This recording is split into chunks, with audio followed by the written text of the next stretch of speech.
ที่เขามาปลูกต้นวิกนี่เขาให้เงินแต่ละปีบ่เลยจังได๋บ่เขาบ่ให้เอ้าแล้วเขาปลูกให้เขาปลูกเอาซื่อๆเขาเบอร์ลาวๆเอาตอนนั้นน่ะนี่ไผบ่ได้เสียบ่ซี่เขาว่าไผบ่ได้เสียแต่ดินไผบ่ได้เสียแต่ดินแล้วครับเขามาปลูกซะเลยรัฐบาลมาปลูกให้บ่เลยจังได๋เขามาปลูกเอาแล้วบริษัทเขาเบอร์ลาวเบียร์ลาวเบอร์ลาว เบอร์ลาวแม่โอ้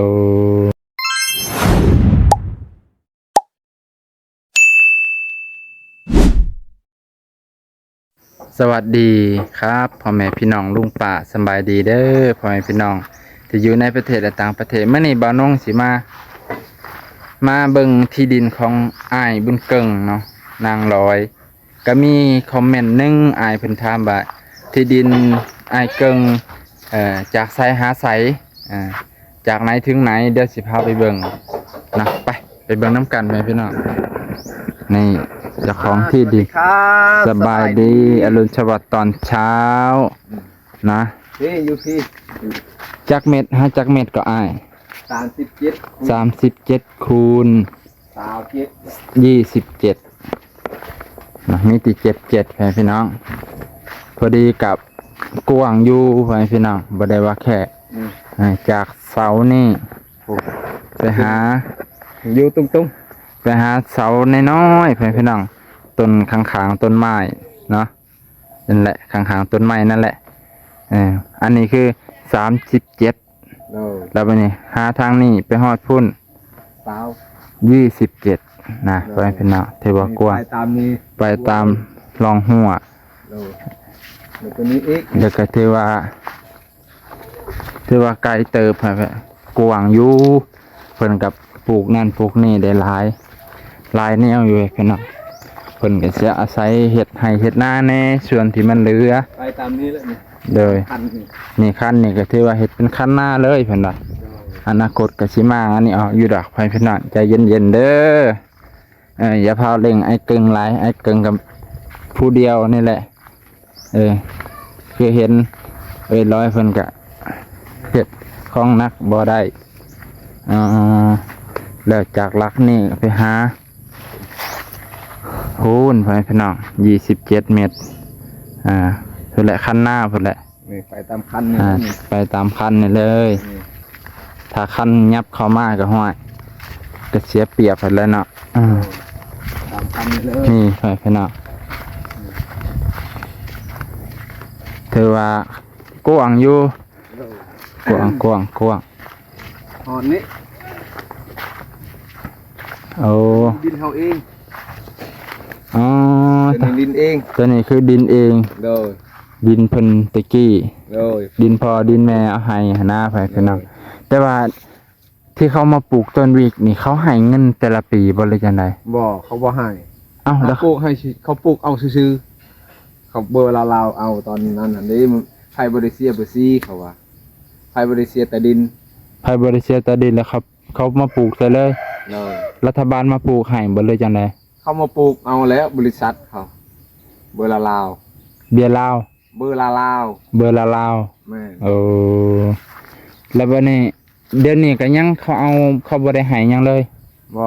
มีแต่คางเมืองนั่นแหละหยังแต่ว่ามีคางนี้หันหมดแล้วเป็นของเขาหรือยังเป็นของเจ้าอยู่ดินเป็นของเขาอ้าวนี่นะโอ้แสดงว่าเฮาบ่ได้เสียตาดินบ่ได้เสียภาษีเนาะโอ้หลายได้ดินพูนไปหอดปลาพุ่นพี่น้องโค้งครับพุ่นโค้งไปพุ่นมันจะโค้งไปพุ่นโค้งไปโอ้จากนี่หรือได้จากพุ่นจากหัวตัวนั้นโอ้จากคอเอื้อยพุ่นโค้งไปพุ่นเขาเอาเบิด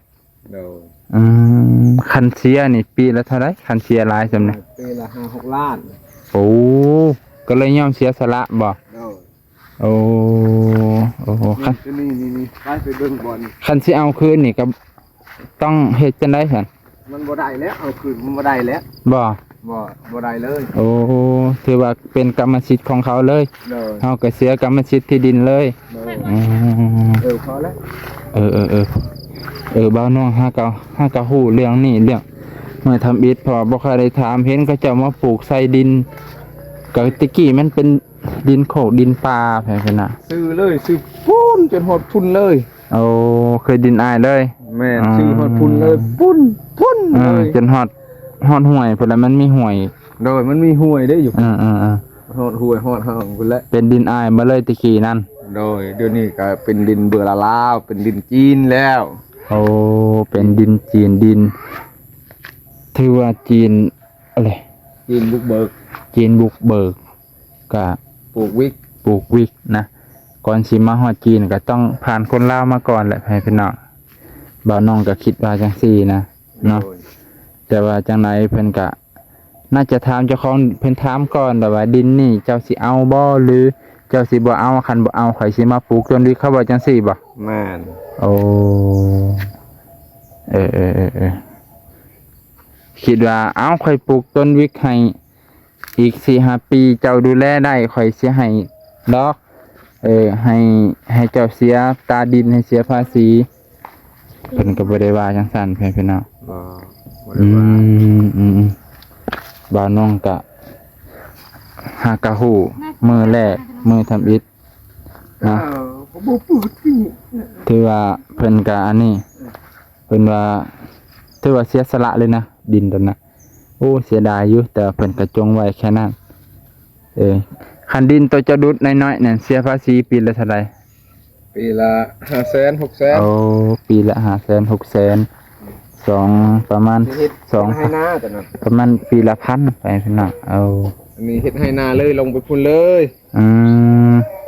อนาคตเฮ็ดนาเลยในตัวนี้เนาะ เลย โอ้ถือว่าตัวบ่าวน้องกับบ่ฮู้ได้ว่าเสียภาษีหลายปานนั้นปีละ10,000เลยพี่น้องเพราะว่าดินเพิ่นหลาย ดินลา ดินหลายดิตะกี้เขตนี่เป็นดินของตระกูลอายบุญเกิงเบิดเขตทางนี้แล้ววันนี้ แบ่งปันกั แบ่งปันอายน้องเป็นหลายแน่พี่น้องอายน้องก็รุ่นลูกอีกมันก็เลยบ่พอกันนะพี่น้องกันก็สั่นก็เรืออยู่ดอกคือว่าแล้วก็เสียภาษีก็แพงอีดีคืออายเพิ่นว่าอุ้ย แพงขนาด แพงปีละ10,000น่ะเอ้ย 5-6 ล้านจะว่าน้อย แม่นแล้วบัดนี้เฮาบ่ได้เฮ็ดประโยชน์อิหยังเฮาสิปะไว้ซื่อๆก็บ่ได้เนาะอันสิเสียเงิน เสียเงินในดอก เสียเงินดีดอก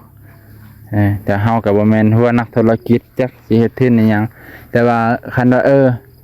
เสียให้แล้วจีนมาสัมปทานมาขอเซาดินต่อคือสิคักอยู่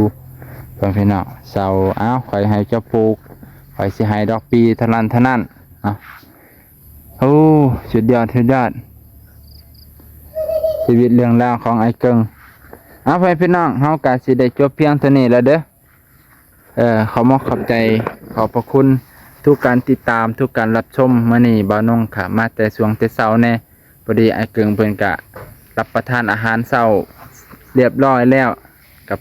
ครอบครัวเพิ่นบ่าวนงก็เลยมาเนาะมื้อหน้ามื้อในบ่าวนงก็สิมาหาเพิ่นอีกเทื่อนึงนะเพราะว่าบ่าวนงกะสิพยายามมาให้ดุและพ่อแม่พี่น้องขอมอบขอบใจขอบพระคุณหลายๆ จงตั้งตา